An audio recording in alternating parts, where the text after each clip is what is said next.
Hello there, GB here, and welcome to Fast Forward, where I follow up on episodes of Rewind classic movies to look at what happened after those iconic films came out. Today we're diving back into the bonkers, bombastic, Bayhem-filled maybe Bond movie that is Michael Bay's The Rock. We'll look at everything from Bay's ideas for the Lost sequel and how the movie started a war, to how it was recognised as cinema at its finest, and maybe a secret old man 007 story. So let's gather up our Beatles records, get a drastic haircut and drive as fast as we can from a church we've just desecrated as we fast forward to ask what in the name of Zeus's butthole happened after 1996's The Rock. War. I teased this on the main Rewind show and it's a corker. The Rock played a role in starting the Second Gulf War in 2003. Here's a quick breakdown of the timeframes of how all this went down. As we know, Michael Bay and his many writers on The Rock invented the green balls and glass cylinder version of VX nerve gas in '96. Then in the early 2000s, when tensions are rising in the Middle East, the UK's MI6 started getting intelligence from a new informant who claimed to have direct access to the Iraqi war room, and that Saddam Hussein was rapidly developing nerve agents in glass containers. The report was sent to top officials and Prime Minister Tony Blair, as the government used the information as part of a dossier to justify starting the war alongside the US in 2003. With all due respect, sir, I don't think we have time for him to just sit around and think about it. Infamously, there were huge news stories around the fact that weapons inspectors never found the smoking gun they were looking for to confirm that Saddam had weapons of mass destruction. What most people don't know, though, is that they never found it because it was made up by a bloke who watched The Rock and tried to pass it off as genuine information. I want to know who I'm talking to. Years later, the truth came out that MI6 had doubts about the similarities to The Rock. It was noticed that the agent's description of glass containers, not typically used for chemical munitions, resembled the nerve gas in the movie. So they tackled their source and realised a month before the invasion that it had been made up. But they didn't bother to inform the Prime Minister on the cusp of war. Screenwriter David Weisberg, who co-wrote the film's story, said, "What was so amazing was anybody in the poison gas community would immediately know that this was total bullshit. Such obvious bullshit. If you'd just asked a chemical weapons expert, it would have been immediately obvious it was ludicrous." He also said it's not a nice legacy for the film. The Criterion Connection. It's easy to see The Rock as just another dumb Michael Bay action movie, but in 1997 this film, featuring a slow-motion water bottle crash scene, was added to the prestigious Criterion collection of primarily art house films. Now, it sits alongside Jean-Luc Godard's Breathless, Fellini's 8.5 and Kurosawa's Seven Samurai, as movies recognised as important classic and contemporary films and cinema at its finest. Criterion went all in too. They released a 2-disc deluxe edition with restored video and audio approved by Michael Bay, full commentary tracks, interviews, behind-the-scenes footage, and more, describing it as a fast-paced, edge-of-your-seat thriller with a first-rate cast. The Bond Theory. I don't normally go in for desperate fan theories of linking things together, but this might be the one I keep in my own headcanon. I'm going to give you a few reasons that support the theory. Of course you are. When Nicolas Cage's character nervously introduces himself and says, "I'm Stanley Goodspeed," Mason deadpans, "But of course you are." This exact line, delivered with biting sarcasm, has cropped up multiple times in Bond films, including from Connery himself in Diamonds Are Forever, when Plenty O'Toole introduces herself, Roger Moore in A View to a Kill when he meets Jenny Flex, and even Daniel Craig in Quantum of Solace when Strawberry Fields arrives. It's one of those subtle verbal cues that feels deliberately placed for long-time fans. 1962. In The Rock, it's mentioned that Mason... In The Rock, it's mentioned that Mason is imprisoned in 1962, the same year Connery debuted as James Bond in Dr. No. This is potentially no accident. For fans, it's a big wink and suggests that Mason's incarceration may have come up after blowing up Dr. No's lair and before the events of From Russia with Love. There are whole Reddit threads dedicated to making the timelines fit. Producer hints. Screenwriters David Weisberg and Douglas Cook admitted the Bond connection may be there.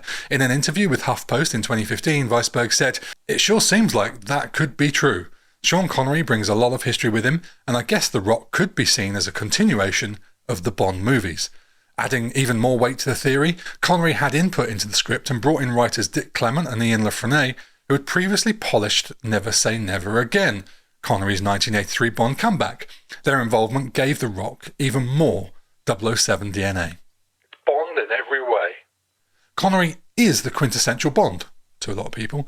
He's the original, the icon, and The Rock makes no effort to distance Mason from that legacy. The film lets Connery be suave, ruthless and wisecracking, all hallmarks of his 007 persona. In fact, the script seems built around the audience's collective memory of Connery as Bond. The ending. Okay, so this is less a reason to believe the theory than it is a reason to want it to be true, but after saving the day and slipping the feds, Mason disappears after giving the gift of the microfilm location and walks off into the sunset to be with his daughter, finally free. It's the kind of ending Bond never got on screen, even decades later in No Time to Die, and it's far better than being blown to smithereens without seeing his daughter grow up. So is John Mason actually James Bond? Officially? No. But spiritually? Emotionally? Stylistically? Absolutely. The sequel. I'm sure people will be divided over wanting a follow-up to an almost perfect movie like The Rock, but Bay almost brought Cage and Connery back together for The Rock too, and if you've ever wondered what that story might be, then it was right there in front of us the whole time. In the DVD commentary, the director said the sequel would have been more of a thriller than an action movie and pick up right where the first movie left off, with Stanley Goodspeed and his new bride hitting the road with the microfilm stolen from the church. And, side note, Nicolas Cage fought hard to not have that ending in the film.